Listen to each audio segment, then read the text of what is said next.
আল্লাহ তাআলা যদি দয়া করে আমাদেরকে মাফ না করে, আমাদের বাঁচার কোনো উপায় নাই। আপনি কি ভেবেছেন আপনার নামাজ দিয়ে আপনি জান্নাতে যাবেন?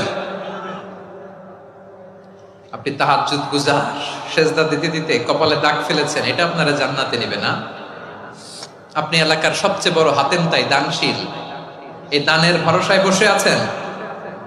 কশিন কালো কথা, আমাদের নামাজ, আমাদের রোজা, আমাদের ইবাদত, এগুলোকে মিজানের পাল্লায় উঠালে কোনো ওজনই হবে না। তবে আমাদের একটা কৌশল জানা আছে, আমরা আল্লাহর রহমতের ভিখারি। আমরা সেদিন আগেই গুনার স্বীকৃতি দিয়ে দেব। আমরা বলবো, আল্লাহ তুমি প্রশ্ন করার আগে তোমার একটা কথা বলি, আমারে কিছু জিজ্ঞেস করো না, আমি সব করেছি।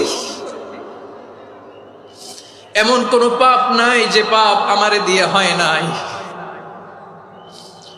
তোমার রহমত দিয়ে তুমি জান্নাতে পাঠাবা, তোমার দয়ায় জান্নাত